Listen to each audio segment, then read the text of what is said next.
Hello students, welcome to Magnet Brains. This is Priyanka Dadani, your teacher for class 12th Business Studies.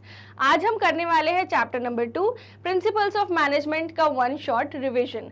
और ये जो one shot revision है ये आपको exam time पे बहुत हेल्प करेगा, एज वेल एज जब भी आपको लगेगा कि पूरा चैप्टर का रिवीजन करना है in one go, this is your go to platform. So yes, आप सभी हैं मैग्नेट ब्रेन्स प्लेटफॉर्म पे। ये इंडिया का इकलौता ऐसा फ्री एजुकेशन प्लेटफॉर्म है जहाँ पे आपको मिलती है किंडरगार्टन से लेके क्लास 12 तक की सारी videos absolutely free of cost. We make you prepare for CBSE board as well as some other state boards also. अगर आपको स्पोकन इंग्लिश, वैदिक मैथ्स ऐसे कोर्सेज में इंटरेस्ट है तो we provide those courses also. Exam के पहले हम आपको देते हैं क्रैश कोर्सेज भी। सो हम आपको तैयारी कराते हैं fully organised complete courses along with daily practice problems के साथ। So what do I mean by complete courses?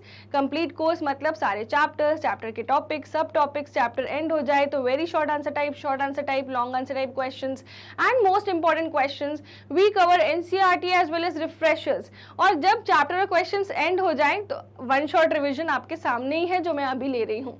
So yes students, so welcome to everyone to the class and चलिए स्टार्ट करते हैं। And one more important thing, अगर आप में से किसी भी स्टूडेंट को किसी टॉपिक को ई नोट्स चाहिए या किसी सब्जेक्ट के ई नोट्स चाहिए, सो उसकी लिंक्स डिस्क्रिप्शन बॉक्स में गिवन है, आप वहां से एक्सेस कर सकते हो, right? So let's start our today's one shot revision of chapter number 2। तो सबसे पहले बात करें इंट्रोडक्शन की। सो हमारा फर्स्ट टॉपिक था इंट्रोडक्शन, जिसमें हमने देखा था इवोल्यूशन ऑफ मैनेजमेंट प्रिंसिपल्स कि वो कैसे इवॉल्व हुए थे। नेक्स्ट हमने देखा था principles of management the concept. उसके बाद हमने देखा था nature of principles of management. Next significance, फिर फ्योल, हेनरी फ्योल के प्रिंसिपल्स ऑफ मैनेजमेंट जो 14 प्रिंसिपल्स थे। फिर साइंटिफिक मैनेजमेंट कैसे डेवलप हुआ था टेलर द्वारा, देन उसके प्रिंसिपल्स क्या हैं, introduction to scientific techniques. Then था functional foremanship, then standardisation and simplification of work, method study, time study, motion study, fatigue study, differential piece wage system, advantages and disadvantages of scientific management, और इसके साथ modern scientific techniques भी अपन ने देखी थी। फिर हमने देखा था डिफरेंस बिटवीन, पूरे चैप्टर में जितने भी डिफरेंस बिटवीन थे वो हमने पढ़े थे। देन हमने पढ़ा था फ्यूल वर्सेस टेलर का कंपैरिजन, और लास्टली हमने करे हैं questions.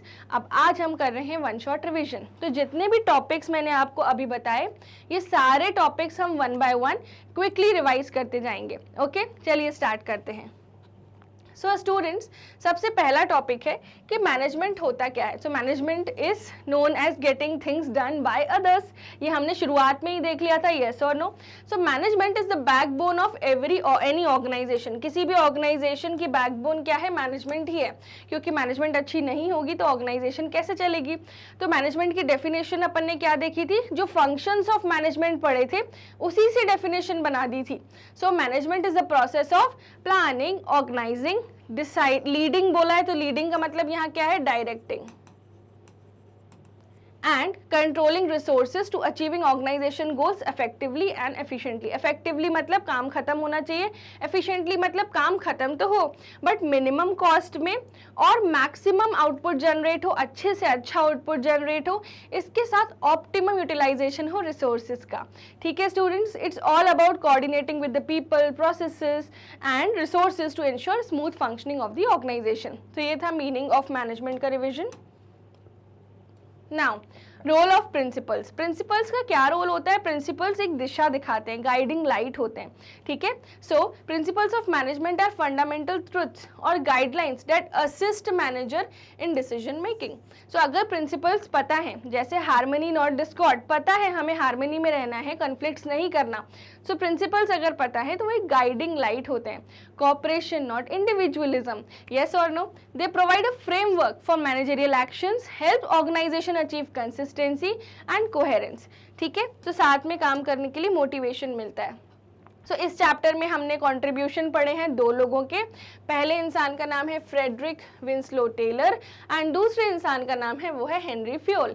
One of my favourite scientist is Frederick Winslow Taylor because he has given so many practical approach towards the business, towards the management, towards the decision making, towards the approach of dealing with things. तो इसलिए I respect him a lot. And Henry Fayol has given guiding principles which if management wants they can follow, if they doesn't want they should not follow or they cannot follow, या अगर उनका मन नहीं है तो follow ना करें.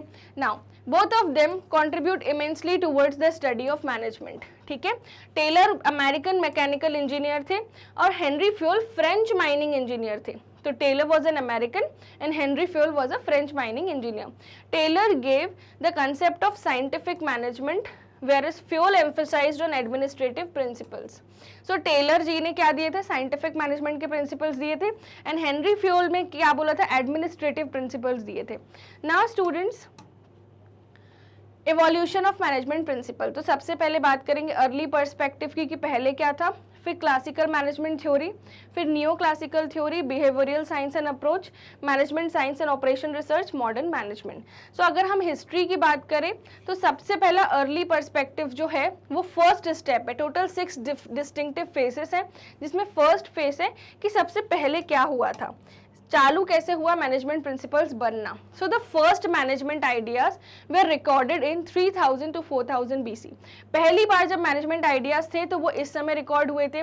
One pyramid built by Egyptian ruler. तो एक इजिप्शियन रूलर थे, उन्होंने एक पिरामिड बनाया, बहुत बड़ा पिरामिड, और उसमें 1 लाख मेन लगने थे और 20 साल में वो काम हुआ इन 2900 BC. तो अब क्या हुआ, it covers 13 acres of land and measured 481 meters in height. The stone slabs had to be moved through thousands of kilometres at a distance. तो उन्होंने पहली बार जब मैनेजमेंट के जो आइडियाज ले डाउन हुए थे वो इसी पर्टिकुलर चीज से हुए थे कि एक इजिप्शियन रूलर ने पिरामिड बनाया था और वहां पे 1 लाख आदमियों की जरूरत पड़ी थी और 20 साल में वो पिरामिड बना. इसके अलावा 13 एकर्स का लैंड था एंड 481 मीटर्स थी हाइट में और स्टोन स्लैब्स को मूव करना पड़ता था from one location to another और काफ़ी ज़्यादा थाउजेंड्स ऑफ किलोमीटर्स की दूर रखना पड़ता था. और ये पिरामिड ऐसी लोकेशन पे था कि विलेजर्स को आवाज़ें कुछ नहीं आती थी. Folklore goes even the sound of a hammer was not heard in the village in the vicinity of the site of these pyramids. So इस लेवल का काम होता था. Such monumental work could not be completed without adherence to the sound management. उन्होंने ऐसे कैसे किया, उनके बीच में आपस में बहुत ही तगड़ा कोऑर्डिनेशन था, बहुत साउंड मैनेजमेंट थी. So इस अर्ली पर्सपेक्टिव कुछ ऐसा था. Now classical management theory. So rational economic view, scientific management, administrative principles and bureaucratic organization characterize this phase. तो इस फेज में बहुत सारी चीज़ें हैं. पहला rational economic view, दूसरा scientific management, तीसरा एडमिनिस्ट्रेटिव प्रिंसिपल्स, फिर ब्यूरोक्रेटिक ऑर्गेनाइजेशन जो गवर्नमेंट इन्फ्लुएंस रहती है. Now while the rational economic view assume that people are motivated by economic gains. Normal economy में ये अज्यूम करा जाता है कि लोगों को बस पैसों से मतलब होता है, अगर पैसे मिले, इकोनॉमिक गेन्स मिले तो वो काम करते हैं. Primarily, scientific management view of F.W. Taylor and others emphasize that one best way of production etc. तो टेलर जी ने हमेशा प्रैक्टिकल अप्रोच की तरफ गए हैं वो, तो उन्होंने मेथड स्टडी में ये बताया था कि हर काम को करने का एक बेस्ट तरीका होता है, उस बेस्ट तरीके को खोजो. अब एडमिनिस्ट्रेटिव प्रिंसिपल्स की बात करें, कौन थे, हेनरी फ्योल. उन्होंने बोला कि look at the best way to combine jobs and people into efficient organisation, कि जॉब और लोगों को इस तरह से कंबाइन करो कि टीम स्पिरिट के थ्रू ऑर्गेनाइजेशन का गोल अचीव हो. नाउ उसके बाद ब्यूरोक्रेटिक ऑर्गेनाइजेशन, जैसे मैक्स वेबर ने बोला कि एलिमिनेट करो managerial inconsistencies due to abuse of power which contribute ineffectiveness. कई बार जो सीनियर लेवल पे लोग होते हैं वो अपना पावर का मिसयूज करते हैं. सो मैक्स वेबर ने कहा था कि उन चीज़ों को एलिमिनेट करना है, आगे बढ़ना है. इस तरह से मैनेजमेंट प्रिंसिपल्स इवॉल्व हुए and this was the classical management theory. Okay students, now this was the era of industrial revolution. And factory system of production. आपको पता है इंडिया में जो फैक्ट्रीज एक्ट आया था first after independence, that was in the year 1948, और उसमें भी हमने बहुत सारे चेंजेस देखे थे with respect to management principles. Now students, large scale production would not have been possible without adherence to these principles. बड़ा प्रोडक्शन हो ही नहीं पाएगा अगर आप इन प्रिंसिपल्स को फॉलो नहीं करते हो, चाहे वो साइंटिफिक हो चाहे वो एडमिनिस्ट्रेटिव हो। You have to get your management problem solved, ठीक है, और वो उसी से ही हो सकती है। Now new classical theory, new classical theory classic management theory के बाद में है। So this school of thought was developed between 1920s to 1950s, felt that employees simply do not respond to rationally to the rules, chains of authority and economic incentives alone, but are also guided by social needs, drives and attitudes. Hawthorne studies at GEC etc. were conducted then. So यहाँ पर आपको बोला गया है new classical theory में ये human revolution approach है, तो ह्यूमन रिलेशंस की अप्रोच है। सो स्टूडेंट्स, एक एम्प्लॉय को आज सिर्फ सैलरी नहीं चाहिए होती कि मैं आऊँ काम करूँ और जाऊँ, उसे चाहिए होता है सोशल रिकग्निशन, उसका नाम हो। नेक्स्ट उसे चाहिए होता है कि मेरे को अच्छी वर्किंग कंडीशंस मिले। थर्ड उसे चाहिए होता है कि जो भी मैं काम कर रहा हूँ, अगर मैं एक्स्ट्रा काम कर रहा हूँ तो मुझे उसके एक्स्ट्रा इंसेंटिव मिले। उसके साथ साथ सोसाइटी में मेरा अच्छा नाम हो, सोशल चीज़ें अच्छी हो। जैसे फैक्ट्रीज एक्ट 1948 ने एक बहुत अच्छी बात लॉन्च की थी। सो स्टूडेंट्स, उन्होंने कहा कि जहाँ वर्कर काम करता है वहाँ से लेकर जो वॉशरूम है, फैक्ट्री में एक वर्कर काम कर रहा है, अगर वो एकदम बाथरूम के पास काम करेगा तो उससे उसको इन्फेक्शंस हो सकते हैं। इसलिए वर्किंग कंडीशंस को बेटर करने के लिए एक कानून आया जिसमें ये बोला गया कि जहाँ वर्कर काम कर रहा है वहाँ से जो वॉशरूम्स हैं उसके बीच में 6 मीटर्स का डिस्टेंस होना चाहिए।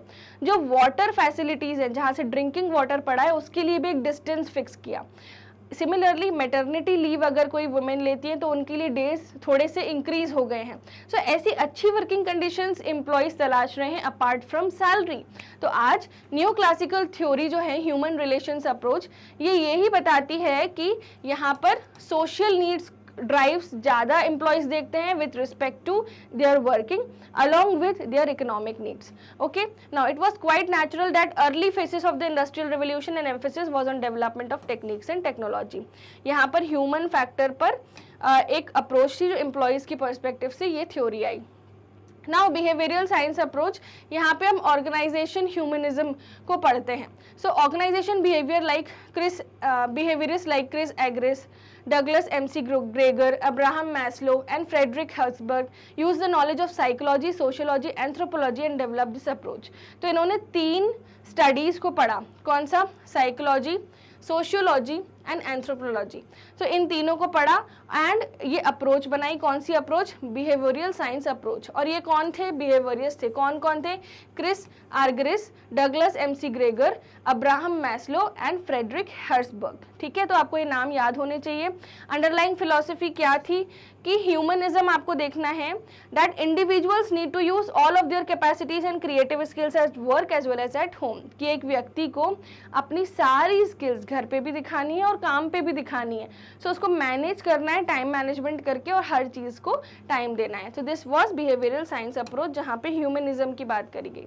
नाउ मैनेजमेंट ऑपरेशंस रिसर्च, यहाँ पे क्या था? रिसर्च पे बात करी गई कि आप अगर कोई टेक्निक्स को यूज़ करो तो प्रॉपर रिसर्च करो एंड फिर डिसीजंस लो। मॉडर्न मैनेजमेंट, मॉडर्न ऑर्गेनाइजेशंस बहुत ही कॉम्प्लेक्स सिस्टम्स के थ्रू हैं, कंटिजेंसी अप्रोच पे चल रही है, मे और मे नॉट हैपन, कभी भी कुछ भी हो सकता है।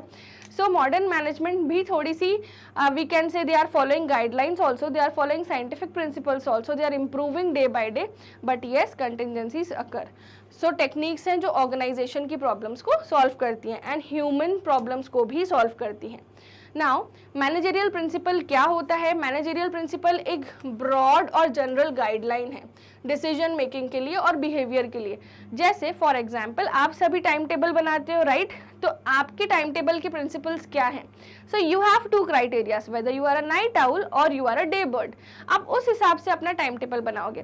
पर क्या आपको कंपलसरी है टाइम टेबल बनाना? नो। आपका मन करता है तो आप बनाते हो, मन नहीं करता तो नहीं बनाते हो। सिमिलरली प्रिंसिपल्स ऑफ मैनेजमेंट जो हेनरी फ्यूल ने दिए थे वो भी ऐसे ही थे। अगर ऑर्गेनाइजेशन का उनके डायरेक्टर्स को मन करता है कि उसको फॉलो करना चाहिए तो वो करेंगे, नहीं करेगा तो नहीं करेंगे, राइट स्टूडेंट्स? सो यस, आप मुझे बताइए कि ऐसा होता है नहीं, and how many of you make your time table on your daily basis? Now for example, while deciding about promotion of an employee, one manager may consider seniority and whereas other may follow the principle of merit. अगर आपने departmental undertakings के बारे में सुना होगा, तो ये ऐसी इंस्टीट्यूशंस होते हैं जैसे इंडियन रेलवेज, जो सरकार के डायरेक्ट कंट्रोल में आती है, गवर्नमेंट के डायरेक्ट कंट्रोल में। तो वहाँ के जो एम्प्लॉयज़ होते हैं उनका प्रमोशन इसलिए नहीं होता कि उनने अच्छा काम किया, उनका प्रमोशन इसलिए होता है क्योंकि वो सीनियर हैं। वहाँ रिवॉर्ड्स, एफर्ट्स का कोई रोल ही नहीं होता। पर अगर मैं बात करूँ नॉर्मल बिजनेस ऑर्गेनाइजेशन की, एक कंपनी की, वहाँ आप जितने एफर्ट डालोगे उतना जल्दी आपका प्रमोशन होगा, उतने ज़्यादा आपको पैसे मिलेंगे, उतने ज़्यादा आपको इंसेंटिव्स मिलेंगे। सो यही बात बोली गई कि अगर प्रमोशन करना है तो हर मैनेजर्स अलग अलग सोचते हैं। जैसे गवर्नमेंट ने सीनियरिटी को एम्फेसाइज किया और नॉर्मल कंपनीज जो प्रॉफिट की तरफ जा रही हैं उन्होंने देखा कि ग्रोथ ऑर्गेनाइजेशन की कैसे हो रही है, क्या एम्प्लॉय कंट्रीब्यूट कर रहा है, उस बेसिस पे प्रमोशन किया। तो दोनों ने मैनेजमेंट प्रिंसिपल्स फॉलो किए क्या? नहीं। उन्होंने बोला कि प्रमोशन तो कर रहे हैं हम, एम्प्लॉय का बेनिफिट सोच रहे हैं, बट दोनों की अप्रोच अलग अलग है। वन में distinguish principles of management from those of pure science. So management के जो प्रिंसिपल्स हैं वो थोड़े से फ्लेक्सिबल होते हैं और प्योर साइंस के जो प्रिंसिपल्स हैं वो रिजिड होते हैं। इसलिए तो बोला जाता है management is an inexact science. याद आया, चैप्टर नंबर 1 का टॉपिक था। Now management principles are not as rigid as pure science, क्योंकि वो क्या होते हैं स्टूडेंट्स? फ्लेक्सिबल होते हैं। ठीक है, now they deal with human behaviour and thus are to be applied creatively. Now let's proceed. अब मैं डायरेक्ट आपको पढ़ाने वाली हूँ हेनरी फ्योल के प्रिंसिपल्स की, जो प्रिंसिपल्स ऑफ मैनेजमेंट है जो डेवलप हुए हैं, उसके बाद हम ये वाली थ्योरी पे आएंगे। सो स्टूडेंट्स, ये है characteristics of principles of management. So let's see,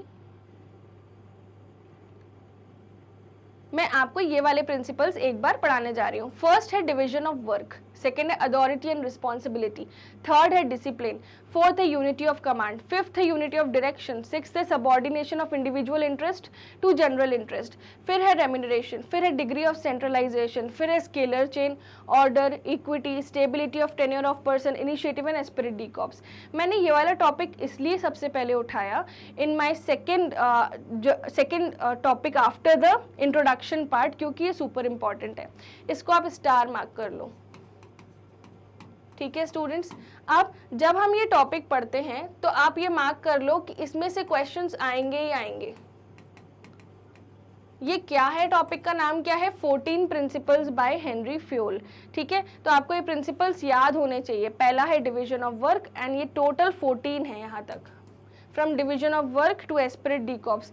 ये 14 के 14 प्रिंसिपल्स सुपर इंपॉर्टेंट है, राइट? तो चलिए इनको डिस्कस करते हैं, but before that let's study about Henri Fayol. So Henri Fayol was born in France. तो जैसे मैंने बताया था कि वो फ्रांस में पैदा हुए थे और 1841 में वो पैदा हुए थे। He looks like this and उसके अलावा he got a degree in mining engineering in 1860। उन्होंने माइनिंग इंजीनियरिंग में 1860 में डिग्री ली थी और उन्होंने इंजीनियर की तरह काम करना चालू किया था कोल माइनिंग कंपनी में। 1888 में उनका प्रमोशन हुआ और उनको मैनेजिंग डायरेक्टर बना दिया गया कोल माइनिंग कंपनी का। अब उस वक्त पे कंपनी जो है ऐसी सिचुएशन में थी जो इंसॉल्वेंसी की सिचुएशन आ गई थी, यानी it was under huge debts. तो क्या हुआ, he accepted the challenge and applied his managerial techniques to bring out the company from this situation.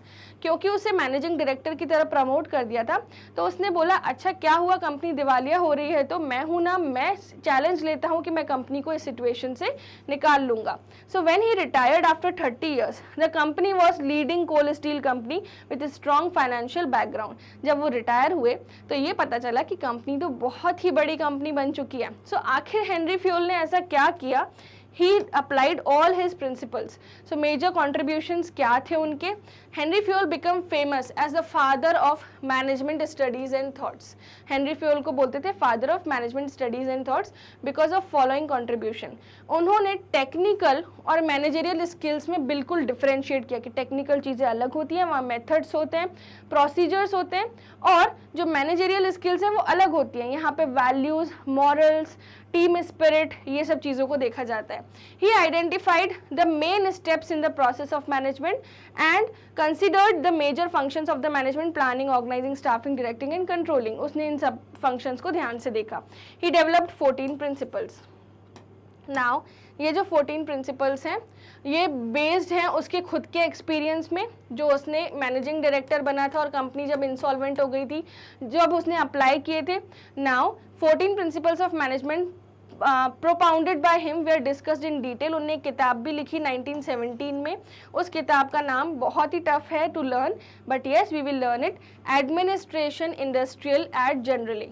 ठीक है, सो ये आपको नाम याद करना है बुक का जो हेनरी फ्यूल ने लिखी थी।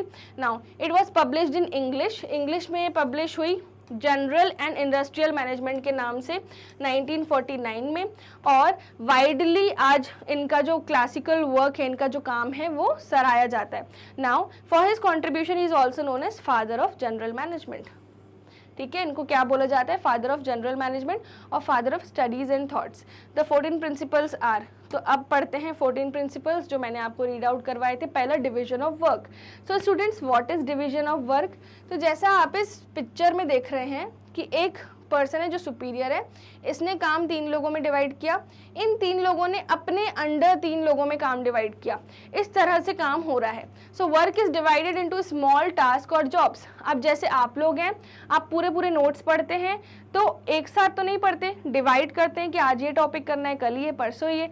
सिमिलरली यहाँ पर भी division of work, trend specialist होता है जो हर जॉब को परफॉर्म करता है, जिसका काम उसी को साझे। ठीक है, तो जैसे जो वर्कर है जो जिस चीज़ में अच्छा है उसको वो काम दिया जाता है, और डिवीजन ऑफ वर्क एम्फेसाइज करता है कि produce more and more better work for the same effort. ठीक है, तो अगर आप डिवाइड कर रहे हो वर्क तो आप स्पेशलिस्ट को दो, जो काम जिसका है उसको दो, एंड उससे बोलो अच्छे से काम करे, एंड वर्क के लिए प्रॉपर टाइम दो, डिवीजन करो। Okay, so this is division of work, the first principle. Now second was authority and responsibility. तो हेनरी फ्यूल ने बोला कि according to Fayol, authority is the right to give orders and obtain obedience, and responsibility is the corollary of authority. ठीक है, तो there 2 types of authority होती है। पहली होती है authority to command and personal authority. तो अथॉरिटी टू कमांड क्या होती है, जो मैनेजर ने बोल दिया वो करना पड़ेगा। पर्सनल अथॉरिटी क्या होती है कि अगर उन्होंने बोला है तो it's my responsibility, I am accountable to him and I have to do the work. ठीक है, सो अथॉरिटी बोथ फॉर्मल भी होती है, इनफॉर्मल भी होती है। ठीक है, सो ये हमने पढ़ा था अथॉरिटी एंड रिस्पॉन्सिबिलिटी में। Now students, let's proceed to the another principle. For example, sales manager has to negotiate a deal with a buyer. She finds that if she can offer credit period of 60 days, she is likely to clinch the deal. तो मान लीजिए कोई sales personal है, ये वाला example मैंने आपको class में करवाया था, जो मेन क्लासेस है, ये सुपर इंपॉर्टेंट एग्जाम्पल है। तो मान लीजिए कोई सेल्स मैनेजर है, उसको कोई डील क्रैक करनी है, एंड उनको पता है कि इस डील को क्रैक करने में हमें 60 डेज का क्रेडिट पीरियड देना पड़ेगा सामने वाले को। ठीक है, पर मैनेजमेंट ने उसको बोला है कि आप केवल कितना दे सकते हो, 40 डेज का। तो अब उसे अगर डील क्रैक करनी है तो उसे उसकी अथॉरिटी है, उसकी रिस्पॉन्सिबिलिटी कि वो मैनेजमेंट से डिस्कस करे एंड सामने वाले को 60 डेज का क्रेडिट पीरियड दे, बट एक्चुअली में उसको उतना अलाउड नहीं है, राइट।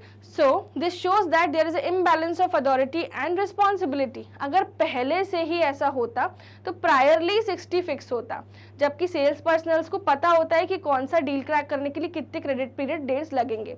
ओके, इसको डिटेल में समझना है तो आप मेन लेक्चर्स देख सकते हो, उसमें मैंने आपको पूरा पढ़ाया है। Now students, let's proceed to another topic, that is discipline. So हर ऑर्गेनाइजेशन में डिसिप्लिन ना हो तो काम टाइम पे नहीं कंप्लीट हो पाता। सो यहाँ पर हेनरी फ्यूल ने बोला discipline requires good superiors at all levels, clear and fair agreements and judicious application of penalties. तो जो गलती करे उसको सजा भी मिले और सारे orders crisp and clear form में प्रोवाइड किए जाएं। Okay, so this was discipline. Now students next is unity of command. अब क्या होता है कि अगर एक सबऑर्डिनेट है, उसको 4-5 सुपीरियर्स ऑर्डर दे रहे हैं सेम ही बात के बारे में, तो वो तो कंफ्यूज हो जाएगा, पूरी सिचुएशन केओस में भर जाएगी। यस, तो यूनिटी ऑफ कमांड प्रिंसिपल बोलता है कि अगर एक सुपीरियर है तो वो 3 लोगों को ऑर्डर दे रहा है तो चलेगा, बट ऐसा नहीं हो कि एक सबऑर्डिनेट है, उसको यहाँ से भी ऑर्डर मिल रहे हैं और यहाँ से भी ऑर्डर मिल रहे हैं, तो ये किसकी बात फॉलो करेगा? उसको एक ही अगर सुपीरियर ऑर्डर दे तो चलेगा, ठीक है। So unity of command according to Fayol there should be one and only one boss for every individual employee. So this is unity of command. Let's proceed to the next one. Next one है students unity of direction. So what is unity of direction? So according to Fuel उन्होंने बोला कि अगर कोई company है जैसे manufacturing of motorcycles as well as cars, then it should have 2 separate divisions for both of them. तो इन्होंने बोला हर डिपार्टमेंट का अलग डायरेक्शन फ्लो होना चाहिए। अगर कंपनी 2 प्रोडक्ट में डील कर रही है तो दोनों प्रोडक्ट के अलग अलग डिपार्टमेंट्स होने चाहिए और उन डिपार्टमेंट का मैनेजर उनको एक ही दिशा में गाइड करे ताकि ऑर्गेनाइजेशन का गोल अचीव हो सके। So unity of direction, all the units of an organisation should be moving towards the same objective through coordinated and focused efforts. हर ग्रुप को अपनी सेम ऑब्जेक्टिव्स के साथ चलना है जो उनको उनके मैनेजर ने गाइड किया है। Okay, so this was unity of direction. Now subordination of individual interest to general interest. आप अगर खुद पढ़ते हैं तो आप क्यों पढ़ते हैं, राइट? आप इसलिए पढ़ रहे हैं ताकि आपके अच्छे मार्क्स आ पाए, पर आप जनरल इंटरेस्ट देखो तो आपकी फैमिली भी खुश हो जाती है, आपके फ्रेंड्स भी खुश हो जाते हैं, आप पार्टीज भी देते हो, तो एक प्लस पॉइंट होता है वहाँ पर कि एवरीवन इज हैप्पी। सो आपके रिजल्ट से उनको भी फर्क पड़ता है। जब हम ऑर्गेनाइजेशन की बात करते हैं तो एम्प्लॉयज़ को चाहिए होती good working condition, perquisites, gratuity, salary, PF सब चाहिए होता है, तो ये उनका इंडिविजुअल इंटरेस्ट है। उनको प्रमोशंस भी चाहिए होते हैं, पर कहीं ना कहीं इन इंडिविजुअल इंटरेस्ट के दायरे में जनरल इंटरेस्ट यानी ऑर्गेनाइजेशन का भला थोड़ा पीछे रह जाता है।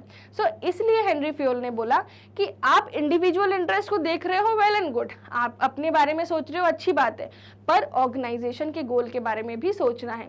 So subordination of individual interest to general interest. So यहाँ पर उन्होंने बोला every worker has some individual interest for working in a company, the company has got its own objectives. So अगर हम कंपनी की बात करें और वर्कर की बात करें तो इन दोनों को साथ में काम करना होगा ताकि ऑर्गेनाइजेशन का गोल अचीव हो। ऑर्गेनाइजेशन का गोल अचीव होगा तो इंडिविजुअल का गोल भी अचीव ऑटोमेटिकली हो जाएगा, ठीक है। So this was the topic of subordination of individual interest to general interest. Now let's move further. Remuneration of employee के जो पैसे मिल रहे हैं, रेम्यूनरेशन मिल रही है, वो पेड फेयर वेजेस होने चाहिए, ठीक है। एटलीस्ट उनको रीजनेबल स्टैंडर्ड ऑफ लिविंग मिल सके, इतने पैसे उनको देना चाहिए ऑर्गेनाइजेशन को। एंड ऐसा नहीं होना चाहिए कि सेम एजुकेशन है, सेम क्वालिफिकेशन है, जस्ट कोई एक पहचान का है, एक पहचान का नहीं है, और ऐसी बायस्ड चीज़ें हैं, अनएथिकल चीज़ें हों, ऐसी चीज़ें नहीं होनी चाहिए, राइट। तो यहाँ पर बोल रहे हैं फेयर वेजेस एंड ऐसे वेजेस जो उन्हें अच्छी स्टैंडर्ड ऑफ लिविंग दे सके, right students. So this was remuneration of employee. Now let's proceed to centralization and decentralization. तो centralization मतलब पूरा पावर टॉप लेवल मैनेजमेंट के पास होता है, ठीक है, और डिसेंट्रलाइजेशन मतलब जब टॉप लेवल, मिडिल और लोअर लेवल ऑफ मैनेजमेंट में पावर्स को डिसबर्स कर देता है, ठीक है। So this is centralisation and decentralisation. Now scalar chain. So scalar chain क्या होता है, जैसे आप इस डायग्राम में देख रहे हैं, top level, middle level and lower level management. So scalar chain बोलता है कि ऑर्गेनाइजेशन में सुपीरियर्स भी हैं, सबऑर्डिनेट्स भी हैं, तो authority highest to lowest ranks में फ्लो होनी चाहिए। यानी टॉप लेवल मैनेजमेंट बोलेगा मिडिल लेवल मैनेजमेंट को एंड मिडिल लेवल मैनेजमेंट बोलेगा लोअर लेवल मैनेजमेंट को। So organisation should have a chain of authority and communication that runs from top to bottom and should be followed by each and every manager as well as other employees, ठीक है। सो अगर आप ये वाला chart देखें, सो अगर C को N को ऑर्डर देना है तो C किसको बोलेगा, B को, B A को, A L को, L M को एंड देन N को। वो डायरेक्ट C N के पास जाए ऐसा नहीं हो सकता। स्केलर चेन बोलता है कि आप एक प्रोसेस फॉलो करो। अगर आपको C को N को कुछ बताना है तो उसे पहले B को बताना पड़ेगा, देन A को, देन L को, देन M को, देन N को, ओके। बट अगर इमरजेंसी सिचुएशन है और डायरेक्ट बताना पड़े, जैसे ई यहाँ पे ओ को बता रहा है, तो इसको क्या बोलते थे स्टूडेंट्स? Gang Planck. ठीक है, एक बार इसको रीड आउट करो, देन अगर आपको कुछ डाउट्स आते हैं तो कमेंट बॉक्स में पूछो। Please read it out. So students, हमने देखा स्केलर चेन। स्केलर चेन क्या होता है? जब ऑर्डर्स फ्लो होते हैं from top level to the bottom. ठीक है, तो फिर से एक बार बताती हूँ, अगर F को P को कुछ कम्युनिकेट करना है जो कि एकदम इमरजेंसी वाली चीज़ नहीं है, एकदम इम्पॉर्टेंट नहीं है, इम्पॉर्टेंट है ऑब्वियसली बट इमरजेंसी वाली चीज़ नहीं है, तो F किसके पास जाएगा? E के पास, देन D के पास, then C, then B, then A, then L, then M, then N, then O, then P। इतना लंबा प्रोसेस उसको ट्रैवल करना पड़ेगा। नाउ बट अगर F को डायरेक्टली P को कुछ बताना है and it is something very important and very crucial to the organisation, अगर वो नहीं बताया तो हो सकता है कि कुछ मिसहैप्स हो जाए। तो what will he use? He will use gang plank. तो गैंग प्लैंक क्या होता है? सो गैंग प्लैंक, यहाँ पर अगर इमरजेंसी सिचुएशंस हो और हमको कुछ ऑर्डर कम्युनिकेट करना है तो हम डायरेक्टली भी जा सकते हैं, पर हमें वो स्केलर चेन की जो फ्लो है उसको ब्रेक करना होता है। ओके स्टूडेंट्स, सो ये था हमारा स्केलर चेन का concept. Let's revise the another principle, order. So order क्या होता है? According to Fayol, people and material must be in suitable places at appropriate time for maximum efficiency. तीन चीज़ें हैं, suitable places, appropriate time, maximum efficiency. सही वक्त पर सही चीज़ मिल जाए तो ऑर्डर समझ जाते हैं कि ऑर्डर प्रॉपरली गिवन हो। ठीक है, so the principal of order states that a place for everything and everything in its place. ठीक है, तो एवरीथिंग यहाँ पर बोला है कि हर चीज़ की एक जगह है और वो जो जगह है वो उन्हीं चीज़ों की बनी है, वो उसी जगह पे होना चाहिए। ठीक है, थोड़ा सा कंफ्यूजिंग है, फिर से रीड करवाती हूँ। Principle of order states that a place for everything, हर चीज़ की एक जगह है। ठीक है, ठीक है, and everything in its place, a place for everything and everything in its place. हर चीज़ की एक जगह है और हर चीज़ अपनी अपनी जगह पर है। ठीक है, तो ये लाइन बहुत इंपॉर्टेंट है from exam point of view. If you will write this line, examiner को लगेगा कि येस आपने एनसीईआरटी रीड की है।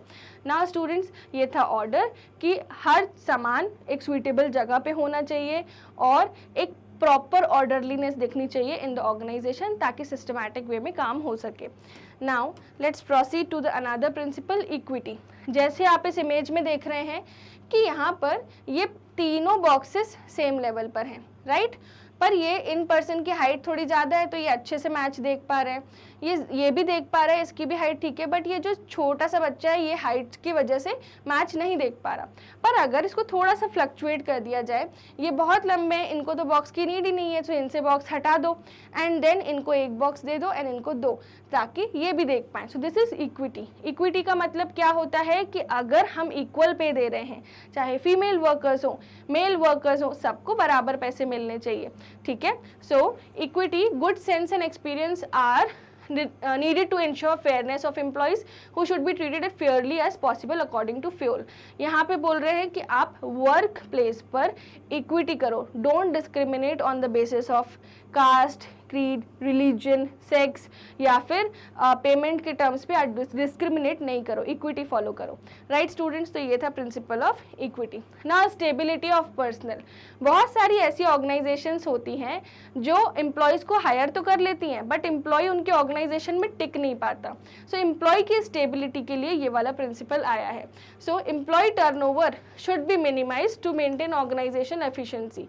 फ्यूल को ऐसा लगा कि पर्सन जो आप सिलेक्ट कर रहे हो वो इस तरह के रिगरस प्रोसीजर के आप सिलेक्ट करते हो, एक बार वो अगर सिलेक्ट हो जाता है तो उनको अपनी पोस्ट या पोजीशन पर बनाए रखो, एक फिक्स टेन्योर बॉन्ड उनसे साइन करवाओ ताकि ऑर्गेनाइजेशन में वो टिके रहें।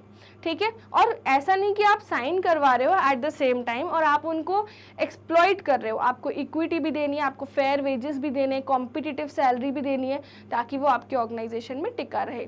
ठीक है, सो स्टेबिलिटी बहुत ज़रूरी है for achieving organisation goals. Now initiative, हर वर्कर को इनिशिएटिव लेना चाहिए ऑर्गेनाइजेशन में अच्छे से अच्छा परफॉर्म करने का, ताकि ऑर्गेनाइजेशन गोल्स अचीव हो सकें। So worker should be encourage to develop and carry out plans for improvements according to Fayol. ठीक है, नाउ यहाँ पे सेल्फ मोटिवेशन भी होता है कि हम कुछ कर रहे हैं ऑर्गेनाइजेशन के लिए। Now one of my favourite Spirit D corps. Spirit D corps का मतलब होता है टीम स्पिरिट, साथ मिलके काम करो, है ना। सो हेनरी फ्योल ने टोटल 14 प्रिंसिपल्स दिए थे, सुपर इम्पॉर्टेंट। ये वाली चार्ट अपन ने कवर कर ली है। ओके स्टूडेंट्स, सो ये वाली जो चार्ट मैंने आपको बताई थी, ये बहुत इंपॉर्टेंट प्रिंसिपल्स हैं। अगर इनसे रिलेटेड किसी भी चीज़ में डाउट है सो आप प्लीज़ मुझसे पूछ लेना। नाउ हमने शुरुआत में पढ़ा था ये वाली चीज़, we have studied evolution, right. हमने ये इवोल्यूशन पढ़ा था पूरा, new classical approach, classical theory. अब हम इसके आगे का पढ़ते हैं। मैनेजमेंट प्रिंसिपल्स ब्रॉड होते हैं, मैनेजमेंट प्रिंसिपल्स हेल्प करते हैं, वो वैल्यूज़ नहीं होते, एंड ह्यूमन बिहेवियर वगैरह को स्टडी करते हैं। नाउ अब मैं आपको बताने जा रही हूँ इंट्रोडक्शन पार्ट का ही कि प्रिंसिपल्स ऑफ मैनेजमेंट के फीचर्स क्या होते हैं। ठीक है, फीचर्स ऑफ मैनेजमेंट प्रिंसिपल। सबसे पहला है परवेसिव। तो मैनेजमेंट प्रिंसिपल हर जगह लगते हैं, यूनिवर्सली एप्लीकेबल होते हैं, that's why it is called as it is all pervasive. Pervasive माने हर डिपार्टमेंट हर लेवल्स पर, हर वर्कर्स की वर्किंग पर, चाहे आप हमारे घर की बात कर लो, चाहे आप अपनी स्टडीज़ की बात कर लो, मैनेजमेंट के जो प्रिंसिपल्स हैं वो हर जगह लगते हैं। आपको मैनेज तो करके ही चलना पड़ता है, इसलिए उसका कंसेप्ट क्या है, ऑल परवेसिव। अगर छोटी ऑर्गेनाइजेशन है वहाँ भी आपको मैनेजमेंट प्रिंसिपल्स लगाने, बड़ी ऑर्गेनाइजेशन है वहाँ भी आपको मैनेजमेंट प्रिंसिपल्स लगाने, it is all pervasive. Now next point क्या था, general guidelines. So management principles scientific techniques नहीं है जो आपको पर्टिकुलर लॉजिक के हिसाब से, पर्टिकुलर प्रोसेस के हिसाब से अप्लाई करनी पड़ेगी। यहाँ पर ये गाइडलाइंस हैं, ऑर्गेनाइजेशन चाहे तो फॉलो करे, नहीं चाहे तो नहीं फॉलो करे। जैसे बचपन में मम्मा बोलती थी झूठ मत बोलना, तो आप कभी कभी तो झूठ बोल लेते थे ना स्टूडेंट्स, तो आपके ऊपर है कि कभी आप फॉलो करना चाहते हो, कभी नहीं फॉलो करना चाहते। सो सिमिलरली ये वाले प्रिंसिपल्स भी गाइडलाइंस हैं। नाउ अगर बात करें formed by practice and experimentation, तो मैनेजमेंट के प्रिंसिपल्स हेनरी फ्योल ने बहुत ज़्यादा एक्सपेरिमेंट करके बनाए थे। वो वर्क करते थे कोल एंड स्टील कंपनी में, उनको वहाँ का मैनेजिंग डायरेक्टर बना दिया था। और जब कंपनी इंसॉल्वेंट हो गई तो उन्होंने एक चैलेंज लिया और सारे प्रिंसिपल्स, अपनी सारी लर्निंग्स अप्लाई करी और उस पर्टिकुलर इंसॉल्वेंसी की स्टेज से कंपनी को निकाला। सो मैनेजमेंट के प्रिंसिपल क्या है, प्रैक्टिस और एक्सपेरिमेंटेशन से बनते हैं। आपको डिफरेंट सिचुएशंस में लगा के जो प्रिंसिपल्स हैं अप्लाई करके देखना पड़ता है कि कितने फ्रूटफुल रिजल्ट्स हैं। Okay, now next flexible. ऐसा नहीं है कि ये रिजिड हैं, जैसे साइंस के प्रिंसिपल्स थोड़े से रिजिड होते हैं। टाइम स्टडी जो आप स्टॉप वॉच से ही कैलकुलेट कर पाते हो, पर अगर मैं बात करूं फ्लेक्सिबिलिटी के बारे में, तो मैनेजमेंट के प्रिंसिपल्स मैनेजर्स अपनी क्रिएटिविटी, अपने स्किल्स के हिसाब से चेंज कर सकते हैं। Okay, now mainly behavioural. So management principles guide होते हैं, इन्फ्लुएंस करते हैं एम्प्लॉयज़ के बिहेवियर को। और इसके साथ साथ जैसे प्रिंसिपल ऑफ डिसिप्लिन है जो हेनरी फ्योल ने दिया था, वो क्या बोलता है कि अगर ऑर्गेनाइजेशन डिसिप्लिन में है, काम टाइम पर हो रहा है, तो ही ऑर्गेनाइजेशन के गोल्स अचीव हो पाएंगे। तो सिमिलरली बिहेवियर को स्टडी करना है, सुपीरियर सबऑर्डिनेट के बीच में झगड़े नहीं होने चाहिए, ये सब चीज़ें, ऑर्डरलीनेस हो, तो ये सब चीज़ें क्या हैं, बिहेवियरल अप्रोच की तरफ इंडिकेट करती हैं। Now next, cause and effect relationship. So management के जो प्रिंसिपल्स हैं ये कॉज एंड इफेक्ट रिलेशनशिप पे बेस्ड हैं। ये हमको बताते हैं कि पर्टिकुलर प्रिंसिपल अगर हम सिचुएशन में अप्लाई करें तो what might be the effect, क्या होगा अगर प्रिंसिपल नहीं होता। सो हम ट्रायल एंड टेस्टिंग करते रहते हैं, that is cause and effect relationship. Now next, contingent. अब मे और मे नॉट हैपन वाला सीन होता है यहाँ पर। Management principles are contingent depending upon situations prevailing in the organisation. तो उनका एप्लीकेशन हो चाहे उनका इफेक्ट हो, वो दोनों ही चीज़ें कंटिंजेंट होती है। ठीक है, नाउ प्रिंसिपल्स ऑफ मैनेजमेंट अपनी जो सिग्निफिकेंस है वो उनके यूज से डिराइव करते हैं। ऑर्गेनाइजेशन में जब भी कोई कन्फ्लिक्ट या फिर कोई प्रॉब्लम आती है तो इन प्रिंसिपल्स का यूज़ करके अपन क्या करते हैं, डिसाइड करते हैं कि वो कितने इंपॉर्टेंट है फॉर द ऑर्गेनाइजेशन। तो यूज़ करना मतलब क्या, उसकी यूटिलिटी इंडिकेट होती है। यूटिलिटी का आपने पढ़ा होगा कंज्यूमर इक्विलिब्रियम चैप्टर में। यूटिलिटी का मतलब क्या होता है, want satisfying power of the commodity. But यहाँ पे यूटिलिटी का मतलब क्या है, यूसेज ऑफ प्रिंसिपल्स। ठीक है स्टूडेंट्स, नाउ नेक्स्ट हमने पढ़ा था providing managers with useful insights into reality, तो मैनेजर्स को हेल्प करते हैं ताकि वो रियलिटी चेक मिल सके इंसाइट्स के through. Optimum utilisation of resources, ये एफिशिएंसी को इंडिकेट करता है, यानी कम से कम कॉस्ट और अच्छे से अच्छे रिसोर्सेज का यूसेज, ठीक है। तो ऑप्टिमम यूटिलाइजेशन मतलब आप वेस्टेज ना करो जब आप प्रोडक्शन वगैरह कर रहे हो। नाउ साइंटिफिक डिसीजंस फैक्ट्स पे, लॉजिकल अप्रोच पे बेस्ड होने चाहिए। ऐसा नहीं कि प्रिंसिपल सेट है और आपने डिसीजन ले लिया, नहीं, लॉजिक भी आपको लगाना है along with the set principles. Next, meeting changing environment requirements, आपको डायनामिक नेचर का बनना है, आपको मैनेजर्स को चेंजिंग इन्वायरमेंट, जैसे कोविड-19 आया था तो आपको अडेप्ट करते जाना है। फिर इसी तरह से सोशल रिस्पॉन्सिबिलिटी फिल करनी है। ये हमने केस स्टडी देखी थी श्री महिला गृह उद्योग लिज्जत पापड़ की, जिसमें जो सारी फीमेल वर्कर्स हैं ये लोग पापड़ बनाते हैं और ये आज इतना बड़ा बिजनेस है जो एक्सपोर्ट्स भी हो रहे हैं इन द अदर कंट्रीज, ठीक है। तो स्टेक होल्डर्स की बात करें तो सारे स्टेक होल्डर्स महिलाएं हैं, 45,000 इन नंबर, यानी 45,000 महिलाएं हैं जो इस गृह उद्योग से जुड़ी हुई हैं और इनका मेन पर्पस है पापड़ बनाना, और जितने भी पैसे आते हैं वो इनको प्रॉपर मिलते हैं, इनकी वर्किंग कंडीशंस अच्छी होती हैं एंड दे आर हैप्पी, ठीक है। सो ये बेसिकली यहाँ पर ये बताता है कि ऑर्गेनाइजेशन अगर बिजनेस को सोशल रिस्पॉन्सिबिलिटी के साथ कंबाइन कर ले तो बिजनेस आगे बढ़ जाता है, राइट। तो सोशल रिस्पॉन्सिबिलिटी के पर्सपेक्टिव से ये पर्टिकुलर केस स्टडी थी। अब it has shown that how is it possible to combine Gandhian values. Shri Mahila Grah Udyog Lijjat Papad is a synthesis of 3 different concept of business, concept of family and concept of devotion. Basically employment opportunities generate करना, family को grow करना क्योंकि उनके बच्चों को भी पैसे मिलते थे, right, and उसके साथ वो devote करके as a responsibility अपना काम करती थी खुशी से। Now this was social responsibility. Now management training and education and research, आपको अपने मैनेजर्स जो हैं उनके एम्प्लॉयज़ को प्रॉपर ट्रेनिंग देनी चाहिए एम्प्लॉयमेंट से पहले। तो ये सारा था। फिर हमने बैकग्राउंड ऑफ हेनरी फ्योल ये सब पढ़ा था। ओके स्टूडेंट्स, तो मैं आपको ऑलरेडी ये अभी कवर करवा चुकी हूँ, देन अपन ने करा थोड़ा सा इंट्रोडक्टरी पार्ट। अब हम आगे बढ़ेंगे, जो हमने ये कवर कर लिया उसके आगे।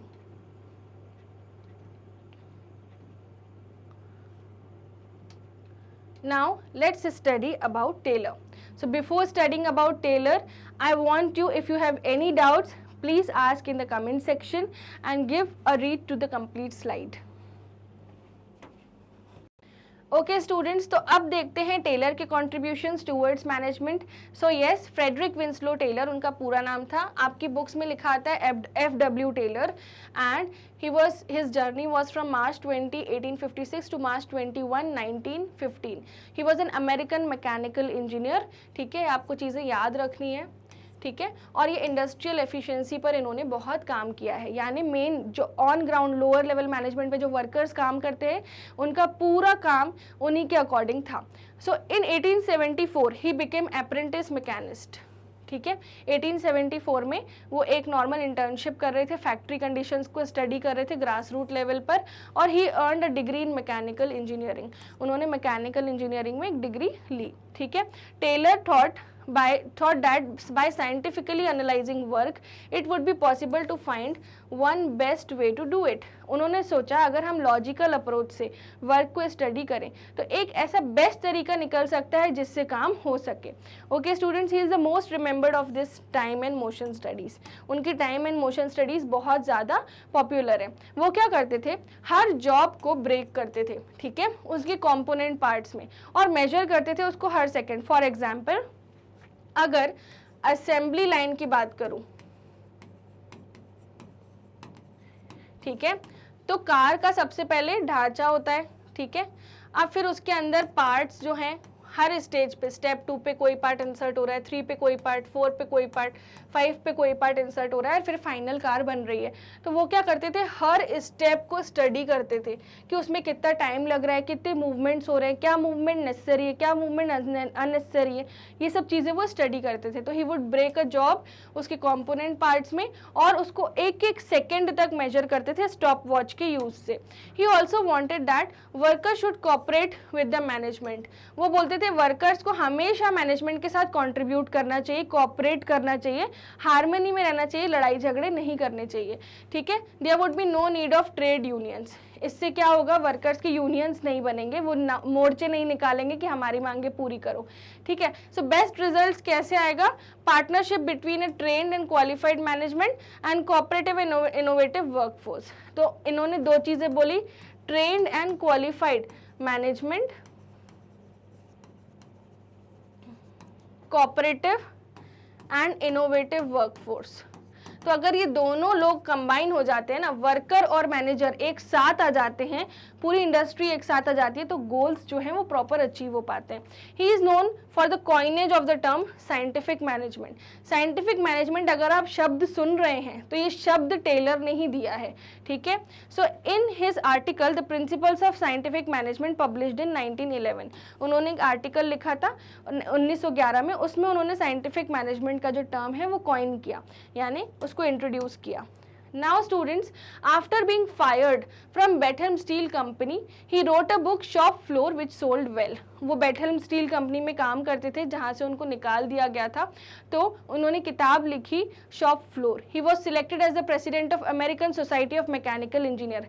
सारे मैकेनिकल इंजीनियर्स की एक सोसाइटी थी, वो उसके प्रेसिडेंट बन गए। उसके बाद वो टक स्कूल ऑफ बिजनेस के प्रोफेसर थे at Dartmouth college, founded in 1900। 1884 में वो एग्जीक्यूटिव बने थे मिडवेल स्टील कंपनी में, और उन्होंने अपने फेलो वर्कर्स को बहुत सारे फेसेस के बारे में पढ़ाया था जॉब के, ठीक है। नाउ अब उन्हें बेथलम स्टील कंपनी जो है वहाँ से फायर कर दिया गया, ये बात तो आपको पता है, पर उन्होंने ज्वाइन कब की थी। So he join Bethlehem Iron company in 1898 when later became Bethlehem Steel Company। तो जब उन्होंने ज्वाइन की थी वो आयरन कंपनी थी और बाद में वो बन गई स्टील कंपनी। सो ओरिजिनली वो पीस रेट वेज सिस्टम को लाने के लिए एम्प्लॉयमेंट हुआ था उनका, ठीक है। फिर क्या हुआ, जब उन्होंने वेज सिस्टम ले आए कि जैसे हर वर्कर जितना काम करेगा उसके हिसाब से, जैसे मान लीजिए 5 यूनिट अगर कोई वर्कर बनाएगा, 1 यूनिट के 10 रुपये हैं, तो 1 घंटे में उसको 5 यूनिट बनाने हैं, तो 1 घंटे के कितने रुपए हो गए, 50 रुपये। ऐसा कुछ सिस्टम वो ऑर्गेनाइजेशन में ले आए थे, ठीक है। पर using his new found resources he increase the staff and made Bethlehem a show place for inventive work. उन्होंने बहुत ज़्यादा इस ऑर्गेनाइजेशन को बढ़ाया, पर कुछ कारणवश कंपनी दूसरे किसी के हाथों में चली गई, यानी कंपनी बिक गई और वो दूसरों के पास चली गई। अब जब कंपनी दूसरों के पास चली गई तो उनको निकाल दिया गया। उन्होंने बोला ये तो बहुत ज़्यादा इंटरफेयर कर रहा है इन द वर्किंग, और हमें तो डिसीजंस लेने का पावर ही नहीं दे रहा, जबकि सिर्फ और सिर्फ टेलर की वजह से ये कंपनी आगे बढ़ी थी, otherwise it would have become insolvent, right. So 1910 में उनकी हेल्थ खराब होने लगी और उसके बाद वो 1915 में ड्यू टू निमोनिया उनकी डेथ हो गई, ठीक है। पर टेलर ने जितने कॉन्ट्रीब्यूशंस किए वो हम अभी पढ़ने वाले हैं, okay. So students, let's revise the Taylor's contribution. Industrial revolution के अर्लियर डेज में होता था science not rule of thumb, first principle, तो रूल ऑफ थंब चलता था। रूल ऑफ थंब मतलब जितना मैनेजर्स को आ रहा है वो वैसे काम करते जाएं, नहीं आता छोड़ दो, जैसे आ रहा है वैसे कर दो। सो रूल ऑफ थंब क्या होता है, managing factories by rule of thumb enabled them to handle situation as they arose but suffered from the limitation of trial and error approach। यानी कोई प्रॉब्लम आई उसको आपने सॉल्व कर दिया अपनी जजमेंट के हिसाब से, आपने देखा ही नहीं trial error, cause and effect relationship, possible errors in future, ये सब स्टडी नहीं किया, जो उस वक्त सही लगा आपने सिचुएशन को सॉल्व कर दिया, इसको बोलते हैं रूल ऑफ थंब। और इसी को एलिमिनेट करना चाहते थे टेलर। टेलर बोलते थे हर चीज़ को लॉजिकली सोचो एंड फिर आगे बढ़ो, right students. So now let's proceed to what were the approach which Taylor needed to follow. So इस मामले में टेलर को बोला जाता था फादर ऑफ साइंटिफिक मैनेजमेंट, क्योंकि उन्होंने रूल ऑफ थंब के अपोज में प्रिंसिपल्स लॉन्च किए, ठीक है। सो let's proceed to the principles। so उनके principles थे science not rule of thumb, maximum output in place of restricted output, mental revolution, cooperation not individualism, harmony not discord, equal division of responsibility between management and worker, development of each and every person to his or her achievement of prosperity, efficiency or prosperity। So students, इसमें जो 4 principles हैं वो आपकी book में explained है, हम उन्हीं को रिवाइज करेंगे। पहला science not rule of thumb, दूसरा हार्मनी नॉट डिस्कॉर्ड, तीसरा cooperation not individualism and development of each and an person to his or her greatest efficiency and prosperity. So students, ये जो इनकी बुक थी, अगर आप ध्यान से देखेंगे, इनकी बुक का नाम था the principles of scientific management. इसी किताब में इन्होंने ये प्रिंसिपल्स लिखे थे, तो इसी किताब की वजह से आपकी बुक में ये प्रिंसिपल्स आए हुए हैं, तो आपको इस बुक का नाम याद रखना है। पहला science not rule of thumb. So rule of thumb क्या बोलता है कि जिस वक्त कोई प्रॉब्लम आई एंड उसको अपने एक्सपर्टीज के हिसाब से पुराने ज़माने के लोग, जो पुराने ज़माने के मैनेजर्स थे, वो सॉल्व कर देते थे। But science not rule of thumb ये टेलर ने लॉन्च किया। उन्होंने बोला कि अगर आप कोई मेथड को इंट्रोड्यूस कर रहे हो किसी मैनेजमेंट की प्रैक्टिस में, ठीक है, तो वहाँ पे एक ही बेस्ट मेथड होता है अगर हमें एफिशिएंसी अचीव करनी है तो। अब एफिशिएंसी का मतलब क्या होता है? स्पीड ज़्यादा हो काम को करने की, क्वालिटी ज़्यादा हो और कॉस्ट कम से कम लगे। सो ये चीज़ को अचीव करने का एक ही बेस्ट तरीका होता है, और ये मेथड जो है आप स्टडी और एनालिसिस से डेवलप कर सकते हो, और आप रूल ऑफ थंब को सब्सटीट्यूट कर सकते हो। रूल ऑफ थंब क्या होता था? जैसा मन आए वैसा काम करो, नहीं, एक बेस्ट मेथड डेवलप करो जिससे आपका जो प्रॉब्लम है वो इजीली सॉल्व हो पाएगी। सो this was science not rule of thumb. Now students, harmony not Discord, यानी लड़ाई झगड़े मत करो एंड ऑर्गेनाइजेशन हार्मनी में चले।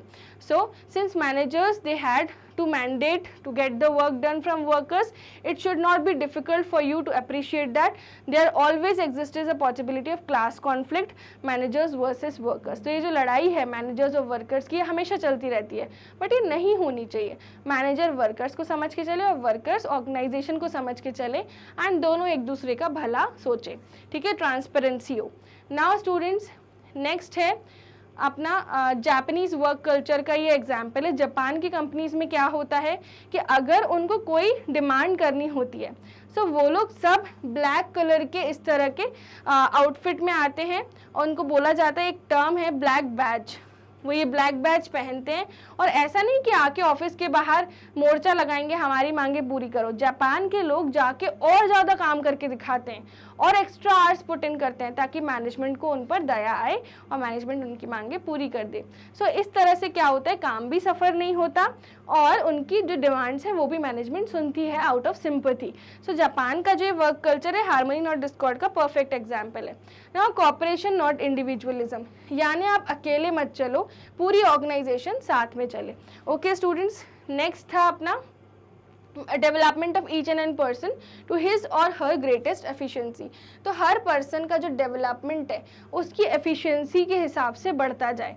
सो इंडस्ट्रियल एफिशिएंसी तो एम्प्लॉयज़ के ऊपर डिपेंड होती है, और साइंटिफिक मैनेजमेंट जो है वो वर्कर के डेवलपमेंट के ऊपर है। तो वर्कर की ट्रेनिंग दो, वर्कर को काम सिखाओ, उसको अच्छी पे दो, फेयर वेजेस दो, अच्छी रेम्यूनरेशन दो, तो उसका डेवलपमेंट होगा। ओके स्टूडेंट्स, तो ये थे अपने साइंटिफिक मैनेजमेंट के प्रिंसिपल्स। अब टेक्निक्स हैं, टेलर ने टेक्निक्स भी दी थी। Now we will study the techniques. एक बार आप इस फ्लो चार्ट को गो थ्रू करिए। सो स्टूडेंट्स, अब स्टडी करते हैं अपन टेक्निक्स पर।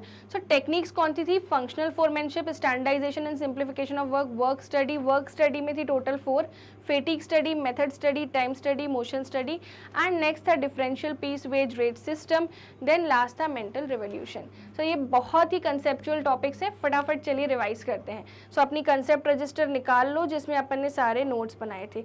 ओके स्टूडेंट्स, सो चलिए, firstly functional foremanship. Functional foremanship क्या होता है? In traditional factories single manager oversaw all operation. Taylor को लगा कि एक अकेला व्यक्ति तो पूरा अगर बिजनेस मैनेज करेगा तो कैसे चलेगा, तो जो व्यक्ति स्पेशलाइज्ड है जिस काम में, उसको उस जगह का वर्कर बना दो, ठीक है, ताकि काम अच्छा भी हो पाए, टाइम पे भी हो पाए, ठीक है। Next, standardization and simplification of work. हर जो प्रोडक्ट है, हर जो वर्क है, उसका एक स्टैंडर्ड सेट करो, बेंचमार्क सेट करो, एंड वर्क का जो प्रोसेस है उसको कॉम्प्लेक्स मत करो, सिंप्लीफाई करो, ठीक है। जैसे ब्रिक लेयरिंग की बात करूं तो टेलर ने इस तरह की ब्रिक लेयरिंग करी थी कि जहां 18 स्टेप्स लग रहे थे उनको उन्होंने रिड्यूस करके केवल 5 स्टेप्स पे ले आए थे। तो जितने भी मूवमेंट्स हैं, अननेसेसरी जो मूवमेंट्स होते हैं, उनको एलिमिनेट करो, सिंप्लीफाई करो चीज़ों को। अगर स्टेजेस बहुत ज़्यादा हैं तो ट्राई करो करो कि प्रोसेस की स्टेजेस कम हो, ठीक है।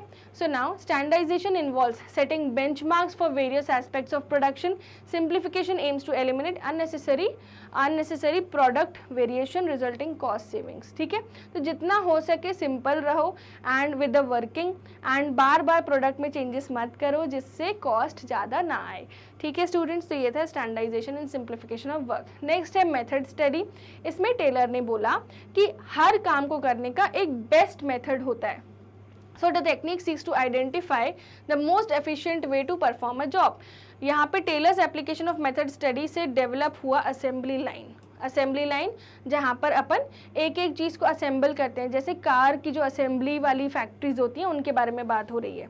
नाउ स्टूडेंट्स, नेक्स्टली अगर मैं बात करूँ मोशन स्टडी की, तो मोशन स्टडी मूवमेंट्स को स्टडी करता है। जब एक चीज़ एक जगह से उठा के दूसरी जगह उठा के रखी जा रही है तो वर्कर का कितने मूवमेंट्स हो रहे हैं, कोई पर्टिकुलर जॉब को परफॉर्म करने में कितने मूवमेंट्स वर्कर कर रहा है और उसमें से कितने अननेसेसरी मूवमेंट्स हैं उसको एलिमिनेट करना है, ठीक है। So motion study examines movements such as performing task such as lifting, positioning and sitting. अब आप सोचोगे कि मैम ये वाली स्टडी कैसे पॉसिबल है, तो सीसीटीवी कैमरास होते हैं ना ऑर्गेनाइजेशन में, उससे ये स्टडीज करी जा सकती है। Now let's proceed further to the time study. Time study क्या होता है, जैसे फॉर एग्जाम्पल मुझे वन शॉट रिविजन को आपको पढ़ाने में 1.5 से 2 घंटे लग रहे हैं क्योंकि चैप्टर बहुत बड़ा है। सो यहाँ पर सिमिलरली एक वर्कर जो है अगर वो टेबल मैन्युफैक्चर कर रहा है मैनुअली, टेबल को वुड से ऐसे ऐसे बना रहा है ठोक ठोक के और अच्छे से टेबल बना रहा है, उन स्टूडेंट्स के लिए जो अच्छे से पढ़ पाएँ, आपके जैसे स्टूडेंट्स, मैग्नेट ब्रेन्स के स्टूडेंट्स जैसे स्टूडेंट्स, तो यस, तो टेबल मैन्युफैक्चरिंग अगर वो कर रहा है तो टेबल बनाने में उसको कितना टाइम लग रहा है, इतने वुड से एक टेबल बनाने में कितना टाइम लग रहा है। So time study determines standard time needed to complete a specific job. Standard time क्या है, इसके लिए हम क्या यूज़ करते हैं, स्टॉप वॉच, ठीक है। आपको घड़ी का इस्तेमाल करना होता है ताकि आप टाइम को रिकॉर्ड कर सको। नाउ स्टूडेंट्स, नेक्स्ट स्टडी है फेटिग स्टडी। अब वर्कर्स काम करते रहते हैं ऑर्गेनाइजेशन में, उनको ब्रेक की ज़रूरत होती है, तो अपन को ये डिटरमाइन करना है, अपन को सबसे पहले देखना है वर्कर ने जब काम करना चालू किया उसके बाद वो कितनी देर में थक गया, फिर थक के उसने कितनी देर का ब्रेक लिया, फिर ब्रेक लेने के बाद कितनी देर काम किया, फिर सेकेंड ब्रेक उसने कितनी देर में लिया और वो ब्रेक कितना लंबा था, वो कब वापस एक्टिव फील कर रहा था। तो मैनेजर्स को ये सब स्टडी करना चाहिए और रेस्ट इंटरवल्स तय करने चाहिए। तो फेटिग स्टडी ऑब्जर्वेशन से बनती है जिसमें हम रेस्ट इंटरवल्स ऑब्जर्वेशन कर करके तय करते हैं, ठीक है। तो ये था फेटिग स्टडी। नाउ नेक्स्ट था फैक्ट्री मैनेजर जो है, ये अपन ने फेटिग स्टडी पढ़ा। तो हर बॉस एक एस्पेक्ट में स्पेशलाइज्ड होता है। These techniques revolutionize industrial management and continue to influence the modern organization practice. यहीं पे टेक्निक्स खत्म हो गई थी, I am so sorry students. तो यहाँ पर अगर मैं देखूँ हमारा स्टैंडर्ड फंक्शनल फोरमैनशिप मैंने आपको पढ़ाया, standardisation and simplification of work हमने देखा, फिर हमने ये चारों स्टडीज़ देखी। Differential piece wage rate system मैं अभी पढ़ाऊंगी और मेंटल रिवोल्यूशन भी मैं पढ़ाऊंगी आपको, बट फिर भी मैं शॉर्ट में बता देती हूँ। Differential piece wage rate system क्या होता है, यहाँ पे उन्होंने बोला कि आप पीस रेट तय करो। जैसे 1 घंटे में 1 आवर में एक वर्कर अगर 5 यूनिट्स बना रहा है और 1 यूनिट के उसको 10 रुपीज़ अपन पे कर रहे हैं, तो 1 घंटे में अगर उसने 5 यूनिट्स बना लिए यानी टारगेट प्रोडक्शन अचीव कर लिया तो उसको 50 रुपये तो देना ही है। मान लो उसने 1 घंटे में 7 यूनिट बनाए तो उसको आप 10 की जगह 12 रुपये दे दो ताकि वो मोटिवेटेड फील करे। और मान लो अगर उसने 7 यूनिट की जगह तो छोड़ो, उसने केवल 2 ही यूनिट बनाए 1 घंटे में, तो आप उसे 8 रुपये के हिसाब से दो ताकि उसे थोड़ी शर्म आए और वो और काम करे, ठीक है। तो एम्प्लॉय की मोटिवेशन के पर्सपेक्टिव से ये वाला सिस्टम आया था। मेंटल रिवोल्यूशन क्या होता है कि वर्कर्स के माइंडसेट को समझो। ऐसा नहीं सोचना है कि हम सुपीरियर हैं, हम उनके बारे में क्यों सोचें। मेंटल रिवोल्यूशन मतलब लड़ाई झगड़े मत करो, सब हार्मनी में काम करो, अपने माइंडसेट को चेंज करो। तो ये मैनेजर्स के लिए गाइडेंस है अबाउट मेंटल रिवोल्यूशन, ठीक है स्टूडेंट्स। तो अपन ने ये सारे प्रिंसिपल्स अच्छे से पढ़े। Now let's come to this particular thing, factory manager. So functional foremanship की अगर बात करें तो फैक्ट्री मैनेजर जो है, फंक्शनल फोरमैनशिप में क्या होता है कि फैक्ट्री मैनेजर में दो डिपार्टमेंट्स होते हैं फैक्ट्री को मैनेज करने के लिए। पहला होता है प्लानिंग इंचार्ज और दूसरा होता है प्रोडक्शन इंचार्ज। तो ये सब फोरमैन्स हैं। तो प्लानिंग के डिपार्टमेंट में कौन कौन से हैं? Instruction clerk, root clerk, time and cost clerk, disciplinarian, ठीक है। और प्रोडक्शन इंचार्ज में कौन कौन है? Speed boss, gang boss, repair boss और इंस्पेक्टर, ठीक है स्टूडेंट्स। तो ये था अपना फैक्ट्री मैनेजर फंक्शनल फोरमैनशिप का। सो 8 फंक्शनल एक्सपर्ट है। पहला रूट क्लर्क। तो रूट क्लर्क क्या करता है? पूरी जॉब को परफॉर्म करने के स्टेप्स डिसाइड करता है, मतलब रास्ता तय करता है कि रास्ता कैसे पार होगा। अभी रॉ मटेरियल है, फिनिश गुड्स तक पहुंचने में कितने स्टेप्स हैं, ये कौन डिसाइड करेगा? Root clerk. Now instruction clerk, तो सारे जनरल इंस्ट्रक्शंस यही देता है जिसको नेसेसरीली फॉलो करना है, ठीक है। नाउ नेक्स्ट है time and cost clerk. So time and cost clerk क्या करता है? टाइम सेट करता है कि स्टार्ट कब करनी है जॉब एंड फिनिश कब करनी है। लाइक 1 घंटे में इतने यूनिट्स आपको प्रोड्यूस करने हैं, ये कौन तय करेगा? Time and cost clerk. Now let's come to disciplinarian. So ये फोरमैन क्या करता है? रिस्पॉन्सिबल होता है जॉब को ऑर्डरली मैनेज करने के लिए, यानी डिसिप्लिन में परफॉर्म करने के लिए। Okay students, so this was time and cost clerk and disciplinarian. तो ये हो गया प्लानिंग इंचार्ज के फोरमैन। अब बात करते हैं प्रोडक्शन इंचार्ज के फोरमैन। तो उनके कौन कौन से हैं? पहला गैंग बॉस। तो ये क्या करता है? सारे मशीन्स और टूल्स को अरेंज करके रखता है जो प्रोडक्शन में हेल्प करेंगे। स्पीड बॉस ये देखता है कि जॉब टाइमली कंप्लीट हो, लेट ना हो। फिर रिपेयर बॉस, अगर कुछ भी चीज़ें दिक्कत होती है तो ये रिपेयर्स वर्क करता है। देन इंस्पेक्टर सारी चीज़ों को देख रेख करता है। So this was our flow chart जो हमने समझी। तो ये फंक्शनल फोरमैनशिप के अंदर ही आती है, जिसमें हम फैक्ट्री मैनेजर को 2 डिपार्टमेंट्स में डिवाइड करते हैं। सो इसको एक बार रीड आउट करो एंड कोई भी डाउट्स हो तो कमेंट बॉक्स में पूछो, then we'll proceed further for revision. So students, हम फंक्शनल फोरमैनशिप के बाद देखेंगे directly differential piece wage rate system, क्योंकि जो बाकी टॉपिक्स हैं वो मैं आपको ऑलरेडी एक्सप्लेन कर चुकी हूँ, जैसे standardisation and simplification of work, ये हमने पूरा मेन लेक्चर्स में पढ़ा था। मेथड स्टडी यानी one best way of doing the job. Assembly line इसका परफेक्ट एग्जाम्पल था, जिसमें हम असेंबली लाइन की जो पैरामीटर्स है उसको सेट करते हैं। नाउ फोर्ड मोटर कंपनी के बारे में था कि assembly line a production process that breaks the manufacture of goods into steps that are completed in a predefined sequence. तो एक हर जॉब को करने का एक बेस्ट मेथड होता है। नाउ नेक्स्ट है मोशन स्टडी। यहाँ पे हम मूवमेंट्स को स्टडी करते हैं। तो जैसे मान लीजिए ब्रिक लेयरिंग है, तो इसमें कितने मूवमेंट्स लग रहे हैं। तो टेलर और उनके जो दोस्त थे फ्रैंक गेलबर्ट, उन्होंने रिड्यूस कर दिए थे movements of brick layering from 18 to just 5। Unnecessary बहुत ज़्यादा मूवमेंट्स हो रहे थे, प्रोसेस को उन्होंने सिंप्लीफाई कर दिया। और यही होता है मोशन स्टडी का ऑब्जेक्टिव कि अननेसेसरी मूवमेंट्स को एलिमिनेट करो। ओके स्टूडेंट्स, नाउ नेक्स्टली अगर बात करें टाइम स्टडी की, तो टाइम स्टडी क्या होता है? जिसमें जॉब कितने टाइम में परफॉर्म हो रही है उसे स्टडी करना है with the help of stop watches, ठीक है। So time measuring devices use होते हैं इस तरह के, जिसमें अपन को डिसाइड करना होता है कि अच्छा इस काम को करने में इतना टाइम लग रहा है, तो ये स्टैंडर्ड टाइम है, ठीक है। नाउ नेक्स्टली है फैटिग स्टडी, यानी फ्रीक्वेंसी ऑफ रेस्ट इंटरवल क्या होनी चाहिए, उनकी ड्यूरेशन क्या होनी चाहिए और कितने रेस्ट इंटरवल देने चाहिए, ठीक है। तो ये सब चीज़ें हम लोग देखते हैं फैटिग स्टडी में। Let's come to differential piece wage rate system. तो differential piece wage rate system मतलब होता है कि आप डिफरेंट रेट पे करो, डिफरेंट वेजेस पे करो एफिशिएंट और इनएफिशिएंट वर्कर के बीच, ठीक है। तो मैं आपको डायरेक्ट इसके एग्जाम्पल से रिवाइज करवाती हूँ।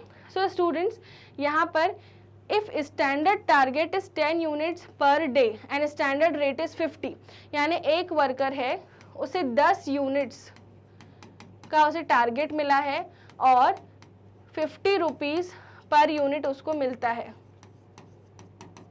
तो वर्कर जो 10 यूनिट प्रोड्यूस कर रहा है उसको 500 रुपये मिलेंगे, क्योंकि उसने पूरा काम इफेक्टिवली ख़त्म कर दिया, ठीक है। मतलब ये एफिशिएंट वर्कर है,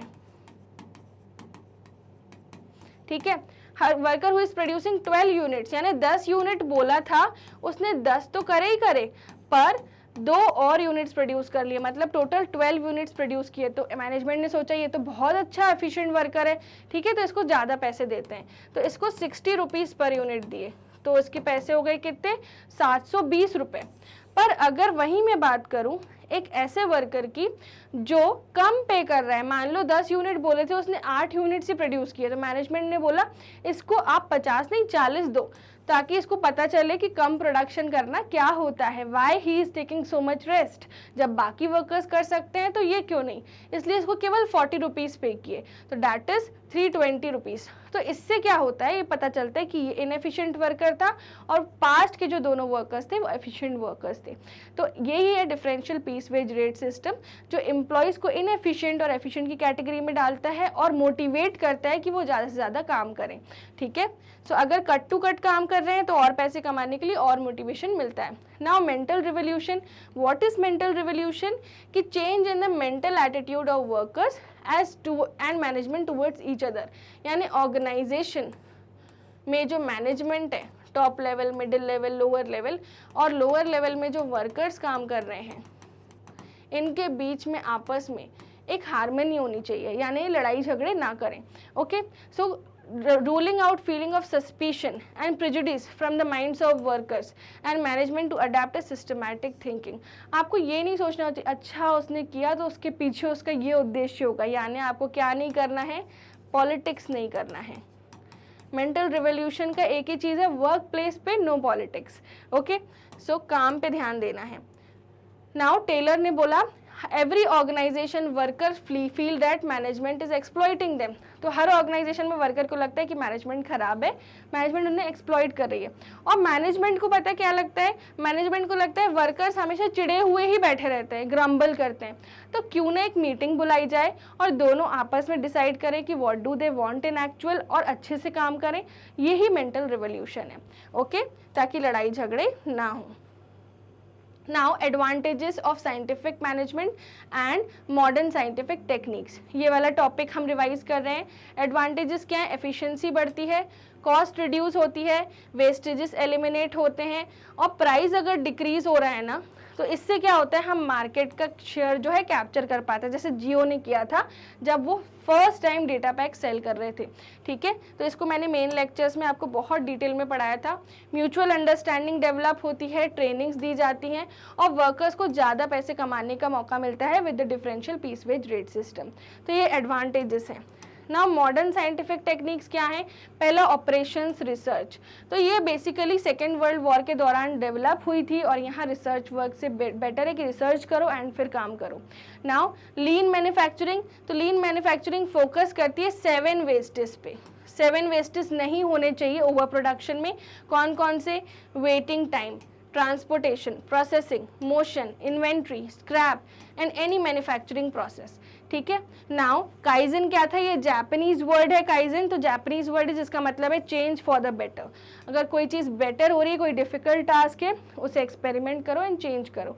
सो काइजन टेक्निक जापानीज फॉलो करते थे। नाउ नेक्स्ट है 6 सिग्मा, तो 6 सिग्मा भी एक मॉडर्न साइंटिफिक टेक्निक है। बोलते हैं ना 6 सिग्मा बिजनेस, तो मतलब अगर कोई भी क्वालिटी वेरिएशंस हो रहे हैं तो उसमें एफिशिएंसी इंप्रूव करनी है, और क्वालिटी को बार बार आप चेंज मत करो, मेंटेन करने की कोशिश करो। ठीक है, जस्ट इन टाइम मैन्युफैक्चरिंग, यहाँ पे हम इम्प्रूव करते हैं रिटर्न्स को और रिड्यूस करते हैं कॉस्ट को। ठीक है, एफिशिएंसी एंड इफेक्टिवनेस को अचीव करना। So this was advantages and modern scientific techniques. अब हम पढ़ते हैं comparison between Taylor and Fayol. सो टेलर एंड फ्यूल के जो कंपैरिजन हैं वो बहुत ही इंपॉर्टेंट है, स्टार क्वेश्चन, ये आपको लॉन्ग आंसर टाइप क्वेश्चंस में आएगा। So students, point of difference की बात करूं तो टेलर का कंसर्न था वर्कर की एफिशिएंसी पर फ्यूल ने मैनेजमेंट की एफिशिएंसी पर ध्यान दिया था। लेवल पर्सपेक्टिव, टेलर ने बिल्कुल लोअर लेवल पे ध्यान दिया, क्योंकि वर्कर्स तो लोअर लेवल पे ही काम करते हैं, पर फ्यूल ने टॉप लेवल मैनेजमेंट पे ध्यान दिया, क्योंकि मैनेजर्स ही गाइडलाइन सेट करते हैं। टेलर ने बहुत ज़्यादा एम्फेसिस दिया था स्टैंडर्डाइजेशन पे, और फ्यूल ने एम्फेसिस दिया था फंक्शंस पे। फोकस कहाँ था टेलर का? कि वेस्टफुल मूवमेंट्स और प्रोडक्टिविटी इंक्रीज हो, वर्कर अच्छे से काम करे। फ्यूल का फोकस कहाँ था? मैनेजमेंट प्रिंसिपल्स डेवलप हो, एक गाइडलाइन सेट हो। मेजर कंट्रीब्यूशन क्या थे? Scientific technique, scientific principle. इनके मेजर कंट्रीब्यूशन क्या थे? 14 प्रिंसिपल। ठीक है, और भी आप लिख सकते हैं, एक को बोला जाता था फादर ऑफ साइंटिफिक मैनेजमेंट, एक को बोला जाता था फादर ऑफ जनरल मैनेजमेंट।